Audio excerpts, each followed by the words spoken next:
Hello again to another astrology recording. I know it's been a while since I have recorded any other video, but my life has been really busy in the past few months, so please bear with me. I do plan to upload another video like at least once a month. So this time I want to talk about Mars in air signs. First of all, I'm going to start by talking a little bit about Mars in air in general. As some of you may already know, those of you who have maybe read a little bit about astrology, Mars in air signs generally wants to assert himself through mental challenges, through social games perhaps, or social interactions, not necessarily games. There are, of course, variations between the three air signs, which are Gemini, Libra, and Aquarius. But in general, this Mars placement is, let's say, a little bit more refined than the Mars in air sign or Mars in water sign, which will be more instinctive, let's say. So, first of all, Mars in Gemini. Mars in Gemini, first of all, right, I have to start by saying that when I talk about these sign placements, I'm actually using the Sidereal Zodiac placements and not the tropical placements.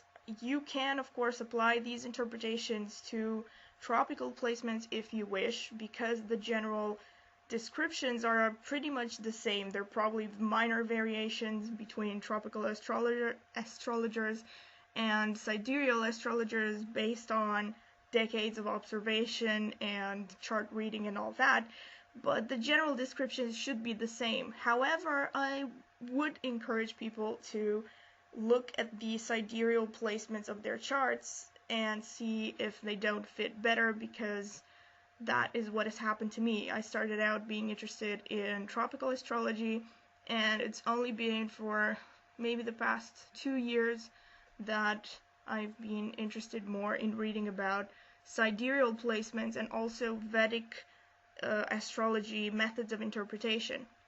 So, that being said, Mars in Gemini, right? So, this is a very extroverted Mars. Of course, Gemini is, as you may already know, a very sociable energy. It's sort of called the social butterfly of the zodiac. From a psychological point of view, the Gemini sign corresponds to the lifespan of a person somewhere between, I guess, the age of, I don't know, starting with 11 until probably about 15, so that early teenage, you know, time span in life when you're like super enthusiastic and you're not really an adult yet, you're not 100% a child either. So Geminis are very mentally curious. They love mental challenges, they love mental stimulation, they love mental games, they absolutely need to socialize generally. They also cannot generally stand too long without talking. Gemini is really the sign that rules, among other things, conversation. It rules communications of all form, writing, singing, any other form of communication, basically. So Mars in Gemini is like basically is going to make a person have a hefty dose of extroversion. Even if the person has the rest of their chart in water signs, having Mars in Gemini will push them to go out and reach out to people and socialize and be a part of a group. And, you know, they basically just cannot live without it. So, it also, let me see. Right. These people are generally, you can tell when a person has a Mars in Gemini, because these people are very, very talkative. They also have a very kind of agitated way of talking, of using their hands at the same time. They can be very witty and humorous, and they're always a little bit youthful.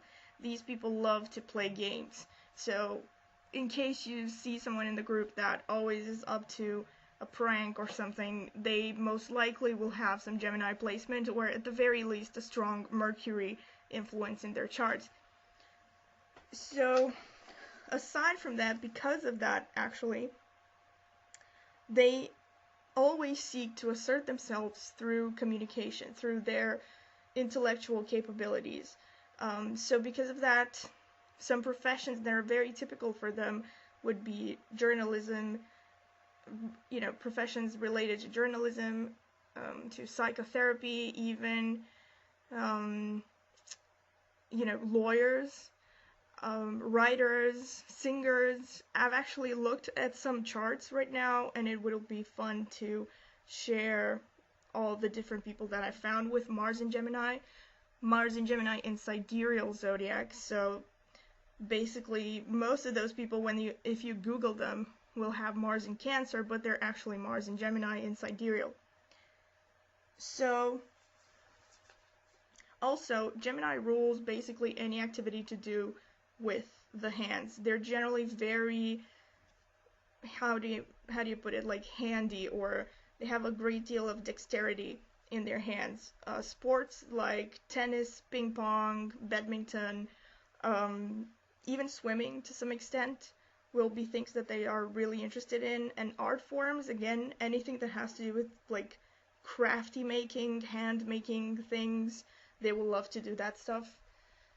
So they can also be, from a sports point of view, they can also be interested in things like tennis and badminton and swimming, but generally they will sort of gravitate towards more social activities. Or bowling, for instance. Bowling could be a possible Gemini activity. Right. From a romantic point of view, you've probably remembered, if you've seen the last videos I made, that from a sidereal point of view, from a sidereal interpretation, Mars shows, in a woman's chart, it shows the kind of man that she is most attracted to. Well, actually, that's also in the tropical interpretation, but in sidereal, you have Mars showing the boyfriend archetype and Jupiter showing the husband archetype. So basically, according to the sidereal point of view, a woman could be physically attracted to a certain type of man, but actually, when it comes to long-term relationships, she will gravitate towards a totally different type of man, which is shown by her Jupiter sign and placement. Of course, this is only half the story, because in reality, there are other influences that show things like spouse and the sort of partner you attract and all that. But in general, it is safe to say that if you look at a woman's Mars placement, you will see the kind of man that she finds attractive. So women that have Mars in Gemini will be attracted to men that have typical Gemini qualities, like being very youthful, being very playful. Sometimes it can mean that they are literally attracted to younger men, although that isn't necessarily the case. It could simply be that she's attracted to men that are spiritually youthful. They love to play games, to play pranks. They're sort of jolly and sociable and sort of lightheaded, you know what I mean? Like, I don't know, lightheaded, I don't know if that's like the right word. It's probably not the right word, but you know what I mean, like sort of light in conversation and never really dark and intense or any of those things. Like, for example, a woman with Mars in Scorpio will really like the dark bad boy sort of type that rides into work on a motorbike and wears only black leather or something. But Mars in Gemini is really attracted to a more refined, intellectual sort of man that has a youthful touch. And now, the fun part, I have Googled a bunch of people that happen to have Mars in Gemini, and I was really surprised. For example, Mozart had Mars in Gemini in the 10th house, opposite Moon in Scorpio, and opposite Jupiter. Now, you may not know this, but this combination of energies, Mars, Moon, and Jupiter, is said to be a very strong combination of great wealth and success and, well, social recognition, basically. And in his chart, having Mars and Gemini in the 10th house basically shows the sign shows how, and the house shows where. So Mars in Gemini in the 10th house can literally be interpreted as he will use his powers, his mental ability of composition to achieve social status, which is shown by the 10th house. And also, being opposite Moon and Jupiter shows that, first of all, Jupiter shows that he can touch the masses. And Mars-Jupiter in opposition or conjunction is a very powerful aspect that shows a great deal of ambition and a great deal of success. Elon Musk, actually, as a sort of parenthesis, also has this Moon-Mars-Jupiter combination in a different form. I think it's like square something. In Vedic astrology, it doesn't really matter so much whether it's a conjunction or a square. And actually, square per se does not exist in Vedic astrology, in Gemini astrology, because they have special aspects for Mars. Anyway, I'll get into that maybe at some point. So, anyway, Mozart had Mars in Gemini. Good for him. I think it obviously shows the fact that he had great ability to write music, because Gemini is a very logical, analytical sign, and it's also being touched by Moon shows that it is mixed with his imaginative capabilities and with a great deal of intuition and sensitivity, and also shows his ability to create music that touched the masses. Then, on the more contemporary level, I have Lana Del Rey, Mars conjunct Sun and Mercury in Gemini in the 3rd house. Again, a very strong significator for someone who writes their lyrics, and actually found several people that write their own music that happen to have Mars in Gemini. Singers, I mean, that have Mars in Gemini. Also, Laura Pausini, if you've heard of her, she's an Italian singer who also happens to write her own music, and she also has Mars in Gemini. But in Lana Del Rey's case, you have Mars conjunct Sun. Already the Sun rules creativity, and conjunct Mercury again rules her mind and her logical thinking. And basically this whole combination in the 3rd house, which is actually also a house ruled by Gemini, and it's also the house of creative thinking. It's the house of thinking in general. Having Sun there together with Mars and Mercury shows that she will use her creative thinking to communicate with people, and in her case it's to communicate through her music with people. So it also shows a great deal of ego drive there, because Mars conjunct Sun is a great deal of ambition. So there you have it. Of course, I'm not trying to say that the Mars placement alone will show what your ideal profession is. That is an entirely different issue, and it's more complicated. But Mars will show your life drive, basically, in life. It's like why you get up in the morning. So already, if you have Mars together with another a personal planet, or more than one personal planet, you can already see that this person has a strong interest in a particular area where these planets are all placed. Okay, so moving on. Also, Keanu Reeves has Mars in Gemini in the 11th house, conjunct Venus. This is like a really great placement for an artist, because Venus, of course, rules art. It rules creative talent. It rules, basically, Venus is everything to do with hedonistic, pleasure-seeking things. But of course it rules all forms of art.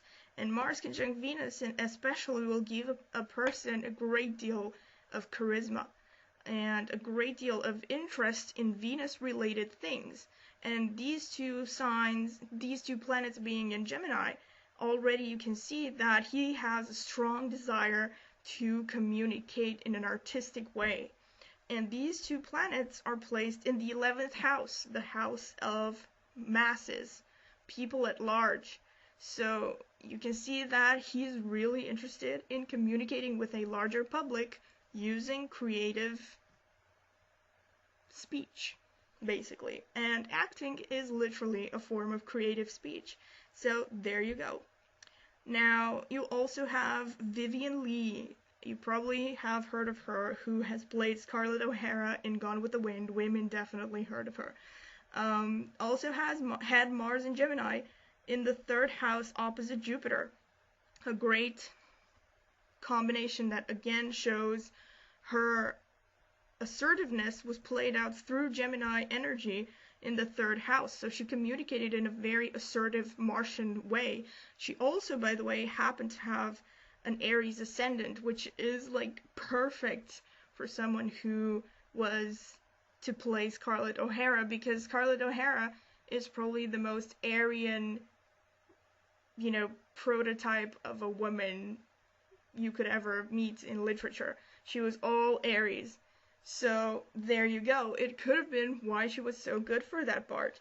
Also had Mars and Gemini not only in the 3rd house, but opposite Jupiter, which showed a great deal of ambition for her.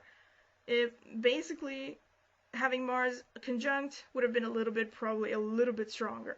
But opposite Jupiter is also a great deal of ambition. And then you have Robin Williams, the late Robin Williams, great comedic talent, great acting talent.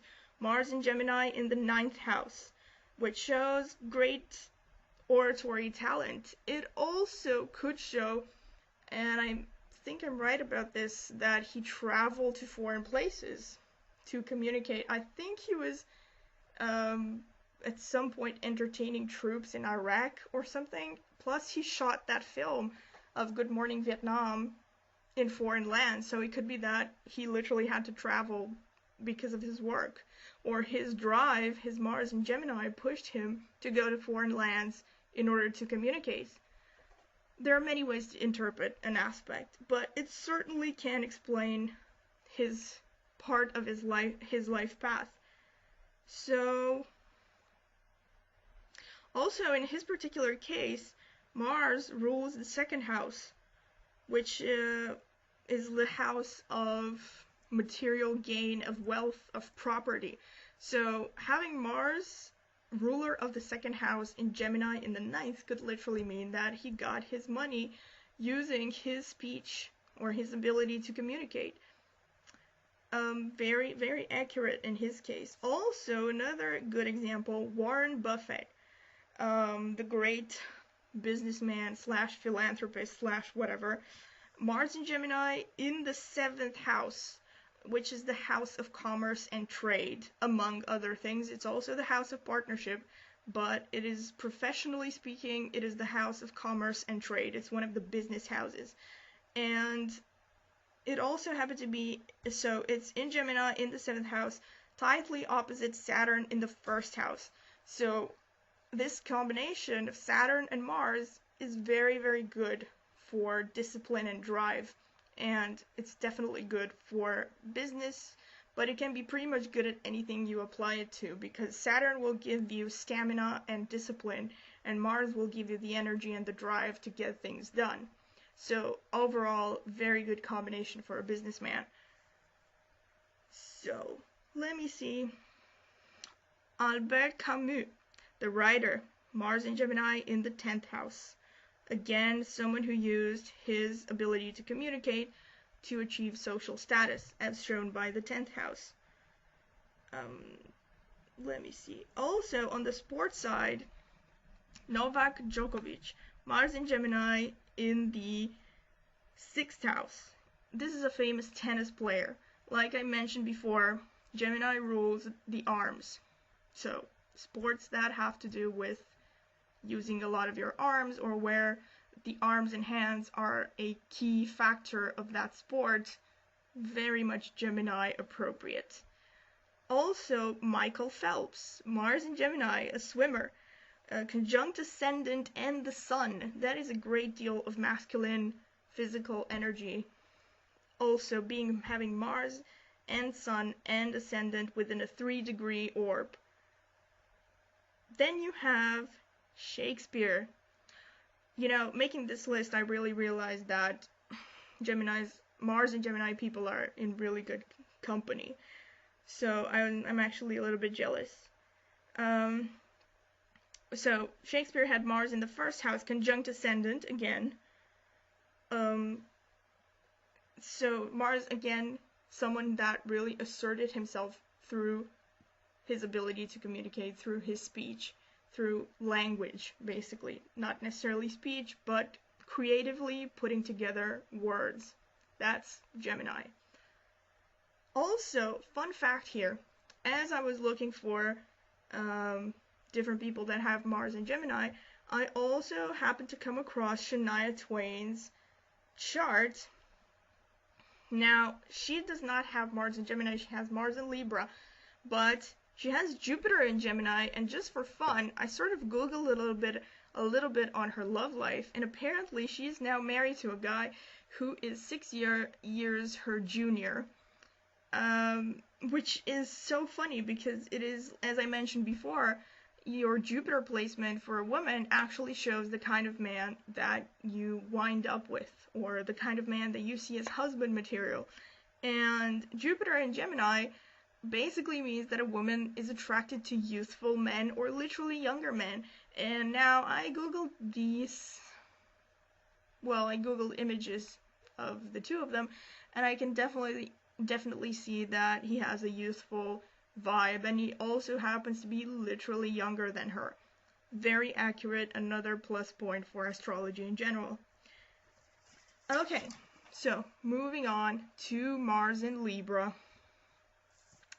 Mars in Libra is, well, some people would say it's not the most comfortable placement for Mars because basically Mars is naked aggression, and it's naturally ruled by, it's naturally placed, it naturally governs Aries, which is the exact opposite of Libra, which is governed by Venus. But that it doesn't really mean anything negative. Don't listen to articles that will say that you can't, you cannot be a good athlete or something if you have Mars in Libra. You absolutely can. It really depends on the rest of the chart, and it depends ultimately on your own will and your own determination. But Mars in Libra in general, Libra being a very peace-loving, it is the sign of partnerships in general. It also happens to be the sign of marriage. It rules the lifespan of a young adult, basically, of around the time where, people would get married, at least in older ages. So it really fundamentally rules marriage and partnerships in general. So it can rule business partnerships, friendships, close friends, basically. It can also rule relationships between a mentor and a pupil. So it also rules everything to do with fine arts, everything that is Venus related. So things like anything from like interior decorating to really high quality food, French cuisine sort of thing, exquisite eating, to theater and poetry and acting again, painting, basically anything to do with beauty and harmony and pleasure can be something that is governed by Libra.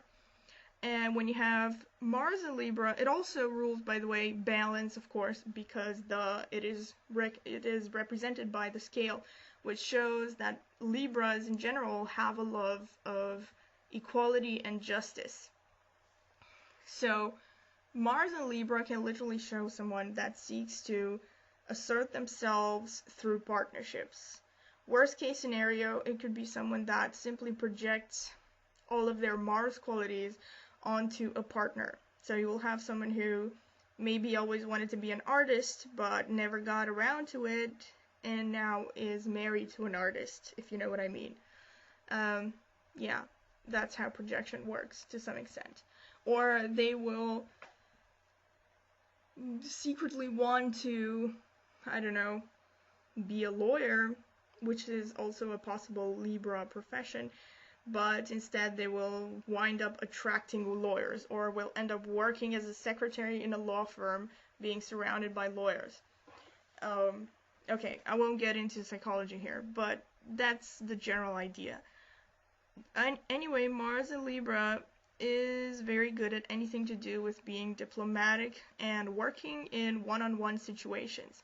So they can make very good contractors of any kind, like people, like literally people that you would send out as a kind of representative to negotiate a deal, to sign a contract, or to get a contract signed, because they're very good at being persuasive. It also can show that they're very good at being persuasive to larger audiences in certain placements, especially. But generally, Mars in Libra on its own, without looking at other aspects, simply means that these people feel really comfortable in one-on-one situations. So, for example, it's a great aspect for a psychotherapist or a lawyer that has to spend a lot of time convincing one judge or talking to one client, or things like that. But it's also a very, very peace-loving Mars. It's sort of a contradiction in energies, because Mars loves to fight, but Libra loves peace. So you will have people here that do not lose their ability to fight, but they will rarely act in a overtly aggressive manner. Even if they want to fight for something, even when they go after something, they will do so sort of in kind of like an iron fist in the velvet glove sort of approach, if you know what I mean. They will always kind of sugarcoat things. They will rarely get into open conflicts. Like someone who has Mars in Aries will not have any qualms about getting down and gritty and dirty. But someone with Mars in Libra will generally try to keep the peace, and they love harmony. So, okay, that's generally about Mars in Libra. And again, about women who have Mars in Libra. And not just women, but like Mars also rules sexuality and physical drive in general. So basically, women with Mars in Libra will be attracted to men that are refined, artistic, cultured, well-mannered, diplomatic, men that are good with people, men that are charismatic, and all of that stuff. Also, in general, it can show that these people really, when it comes to sex drive and stuff like that, they're really not exactly instinctive. As I said in the beginning about Mars and air signs, these people are rarely down and gritty. They're not going to be as instinctive, they won't like it rough, they don't like that sort of thing. But it's generally a more refined expression of the Mars energy. So, also some fun facts here. Obviously, I have looked for a bunch of people that happen to have Mars in Libra, and I came across Leonardo DiCaprio, who happens to have Mars in the second house in Libra, conjunct Sun and Venus. As you can imagine, this is a really great placement for an actor. You have Sun there with Mars and Venus, so first of all, Sun rules entertainment, and it literally rules dramatic arts, like acting, and everything to do with the stage and being center stage and shining like the sun, basically is ruled by the Sun. So having, Sun with Mars, which shows a great deal of drive and a desire to push himself forward, and Venus, which rules the fine arts. So it's a great placement for an actor. And all of these conjunct in the second house. The second house, actually, in Vedic astrology, rules speech. It also, of course, rules property and wealth. So, obviously, he ended up being a really successful actor. And very rich. Another great example of Mars in Libra is Mahatma Gandhi. I was really thrilled when I came across this one, because it's a brilliant example of how astrology influences a person's, I wouldn't say destiny, but influences their point of view and their values and everything. Because Mahatma Gandhi happens to have Mars in Libra in the ascendant, so in the first house, together with Venus, tightly conjunct with Venus. Again, Venus means that you have even more of a Venus energy together with Mars. So this is a very peace-loving Mars, but you still have the basic drive and assertion of the Mars energy, especially in the first house. This is a very strong Mars placement. And also, Mahatma Gandhi actually happened to be a lawyer by profession, which again is like perfectly expressed through these astrological placements. He also happened to militate for women's rights, for equality in general.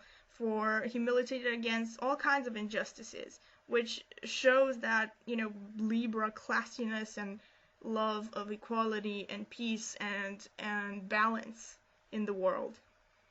Then you have another good example, Oprah Winfrey. You have Oprah Winfrey, who has Mars in Libra, widely conjunct Saturn in the 11th house, which is the house of the masses.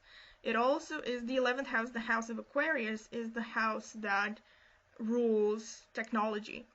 So the fact that she literally reaches out to the masses through technology is so well explained through these particular placements. And also to the fact that she basically has almost kind of a monologue with an audience sometimes, is perfectly shown by Mars placement in Libra. Okay, also, so I said that she had Mars and Saturn in the 11th house, and in her case also Saturn rules the second house, the house of wealth and property, and Mars rules the 5th and 10th houses. So you have the 5th house energy, which rules entertainment, is overlapping with the second house, which is voice, which is speech, and it's also wealth. So you have the interpretation that she literally gets her wealth by entertaining the masses. Like, honestly, it's pretty brilliant. Also, we have Mel Gibson, another example. Mars in Libra conjunct Saturn in the 5th house. Of course, 5th house, house of entertainment and dramatic arts. Another great placement for an actor. Then we have Mark Zuckerberg. Mars in Libra conjunct Saturn and Moon in the 3rd house. This is a great placement for a business person because you have Mars and Moon, they form a yoga, I forgot what it's called. I might talk about it at some point in the future, but if not, you can just Google it. In Vedic Astrology, Mars conjunct Moon is a strong yoga for wealth and success. It shows a great deal of drive, and it definitely shows a mind made for engineering. And he happens to have Mars with Moon and Saturn. This is like a brilliant combination for an engineer because Moon rules the imagination, imaginative thinking and intuition, and Saturn rules discipline and hard work. And then you have it all together with Mars, which is drive and ambition. And all of these are in Libra, which is an intellectual sign, and in the 3rd house, which is the house of mental activity, among many other things. It also happens to be, of course, the house of communication. And duh, what is Facebook if not all about friends communicating or turning the entire world into a global network? So very fitting. Okay, moving on to Mars in Aquarius. Aquarius basically has the status of sort of the, okay, I don't want to offend anyone, but they have this kind of a status of being the weird ones in astrology. It basically shows sort of the next to last stage of a human's evolution. So Pisces would be the last stage, and Pisces is all about sort of accepting. It's about accepting fate, and it's about merging with the universe and sort of letting go into spirituality and letting go of all material things. Well, Aquarius is sort of a step before that, where you militate for equality for all people. It's a sign that really stands for, universal brotherhood, universal love, and all that. But not like a romantic love, but a brotherly love, if you know what I mean. It's a sign that will, whoever said, bros before hoes, I think definitely must have had some great Aquarius placement, because it's something that a typical Aquarius would say. These people see their friends as sometimes higher than their families, even. When I say these people, I don't necessarily mean people with Mars in Aquarius, but people that have a strong Aquarius emphasis. And also in Vedic astrology, Aquarius is not ruled by Uranus, because Vedic astrology stops at Saturn. It doesn't take into account Uranus, Neptune, and Pluto, or any of the asteroids. So it's very traditionalist, but in my opinion it's better because it's simpler to interpret with fewer planets and fewer aspects. So Mars in Aquarius, again, like Libra, there's sort of like a contradiction in energies here. It is not the happiest placement for Mars, especially since Aquarius is naturally ruled by Saturn, and Saturn with Mars have a pretty tense relationship, because Saturn is all about impetuousness and instinct and, going after what you want without thinking about tomorrow and all that stuff. Whereas Saturn is more about long-term planning, it's about discipline and rules, and, it's basically army sort of mentality. So, Mars in Aquarius will feel this kind of pull between, on the one hand, being cool-headed, like Saturn wants them to be, and on the other hand, following their instincts and their purest desires and drives, like a typical Aries would want to. And it doesn't necessarily mean that this is a bad placement overall, but I'm just saying it's understandable if these people feel some kind of an inner conflict or some kind of a confusion. They will sort of feel confusion about when they should act and when they shouldn't act, if you know what I mean. They might get the urge to do something, and then they will stop themselves and be like, wait, how is this going to affect other people or something? Right, something like that. Also, they are very, very non-conforming. Aquarius is basically the sign of lack of conformism. So these people will naturally follow their own path, even if it is more difficult and more challenging. These people seem to be a little bit oddballs, or, sort of dancing to their own tunes, if you know what I mean. But it is generally a very good placement for intellectual professions of all kind, especially connection with the masses. It is also a good placement for a politician, for example, because one that really cares for the people. Because Aquarius is all about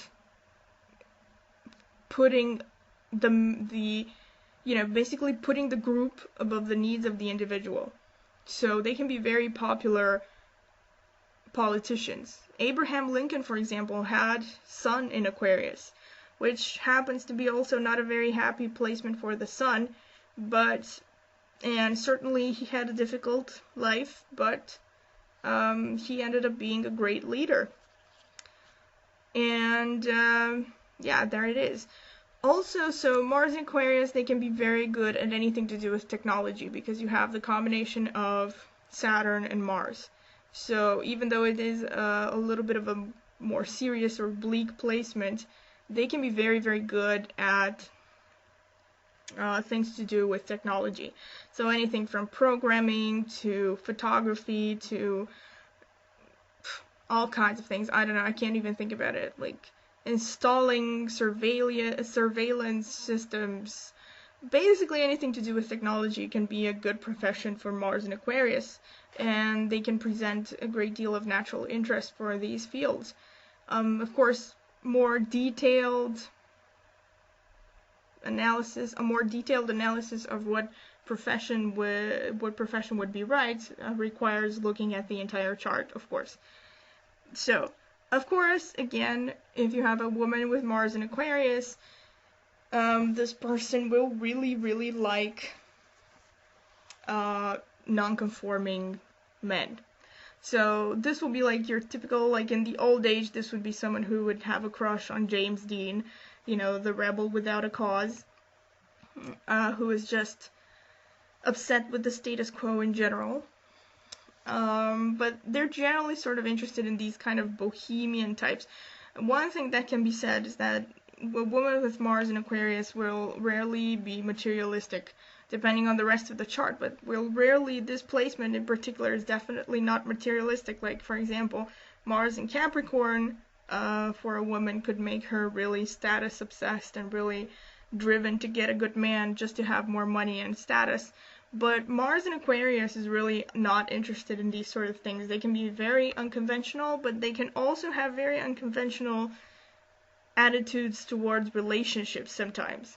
They could be people who maybe accept being in open relationships, or they could develop a intimate relationship with friends because Aquarius rules friends and Mars rules the men in your life.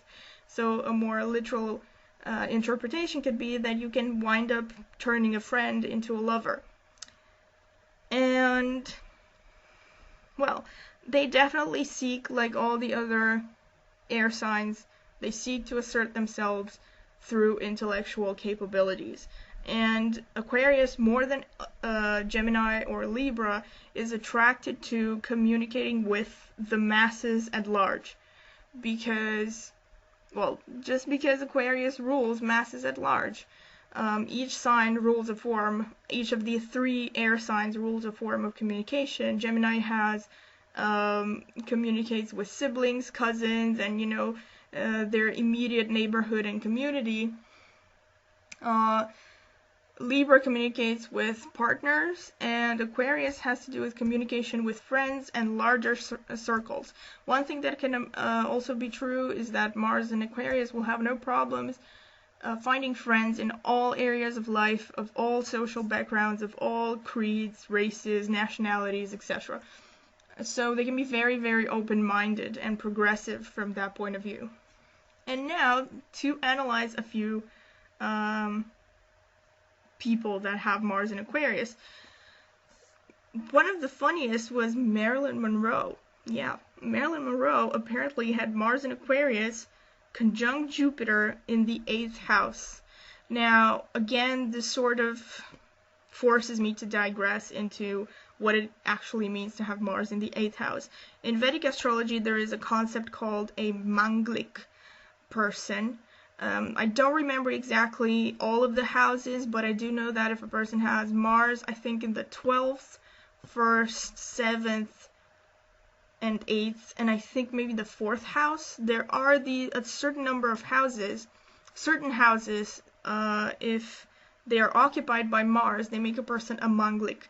And what this literally means is that this person is basically a very Martian, and one of the consequences of that is not only that they're very willful, but they also happen to be very sexual people.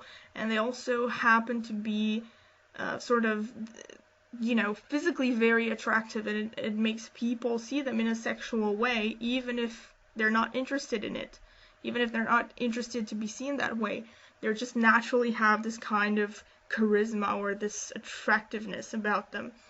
And Marilyn Monroe obviously built her career based on being physically attractive, and she happens to have Mars, not just Mars, but Mars conjunct Jupiter in the 8th. That means that basically her sexiness was off the charts, literally, because Jupiter is an expansive planet.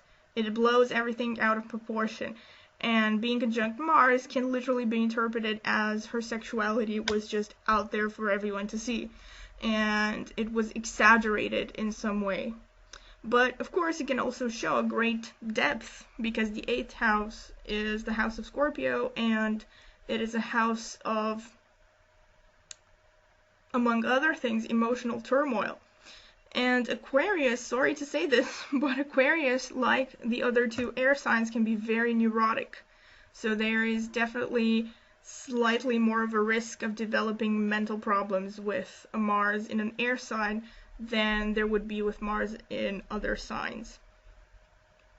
But all in all, I think it's pretty cool how this placement really explains Marilyn Monroe to some extent. Of course, a chart is much more complicated than just a few aspects, but this particular aspect really kind of took me by surprise. I mean, I did not expect it to be so obvious from a few aspects that, wow, she really was this very attractive person. And it was obviously a great influence in her life. And it also shows a great deal of ambition, because Mars conjunct Jupiter gives you a great deal of ambition. Okay, and she touched the masses through her sexiness, basically. You have Mars, Jupiter in Aquarius, which is the sign that has to do with connecting with the masses. So all in all, very good placement. Also, you have Bob Dylan, Mars in the 4th house, Anthony Hopkins, Mars in the 3rd house, very good placement for an actor again. Johnny Cash, Sun, Mars, Mercury, all in Aquarius, all in the 1st house. And most people, I think, would agree that Johnny Cash was definitely an oddball. No offense to him, but great music and all. But he was definitely a little bit of an oddball.